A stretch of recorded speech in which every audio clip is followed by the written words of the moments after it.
नाशिकच्या काळाराम मंदिरावर धर्मध्वज फडकणार आहे।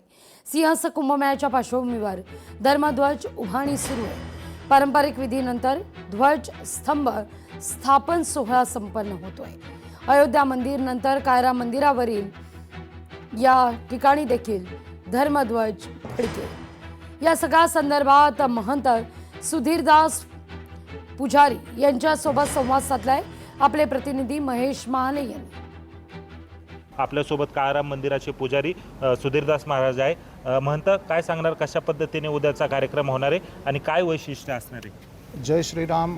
प्रभू रामचंद्रांच्या पदस्पर्शाने पावन झालेल्या या पुण्यसलील नाशिक नगरीमधील काळाराम मंदिरामध्ये धर्मध्वजाची सर्व पूजाविधी हे सुरू झालेले असून काल आम्ही गर्तपूजन करून जो 21 फुटी पंचधातूचा जो ध्वजस्तंभ आहे तो आपण त्या ठिकाणी स्थापन केलेला आहे।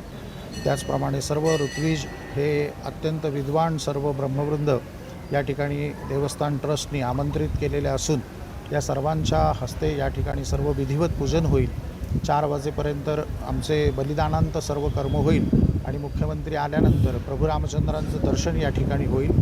त्याचप्रमाणे ध्वजाचं अवरोहण त्या ठिकाणी होईल आणि पूर्णाहुती सन्माननीय पाहुण्यांच्या हस्ते त्या ठिकाणी संपन्न होऊन सर्व आखाड्यांचे सर्व संत महात्मे यांना आपण आमंत्रित विश्वस्त मंडळाने केलेलं आहे। धर्मध्वजाचं जे वैशिष्ट्य सांगितलेलं आहे, हा धर्मध्वज 21 वर्ष टिकेल अशा पद्धतीच्या कापडाची आपण रचना केली आहे। त्यावरती परंपरागत आमचा जो मंदिराचा धर्मध्वज चालत आलेला होता त्यावरती हनुमंतरायाची जी मूर्ती आहे ती तशीच आपण त्यावरती ठेवलेली आहे।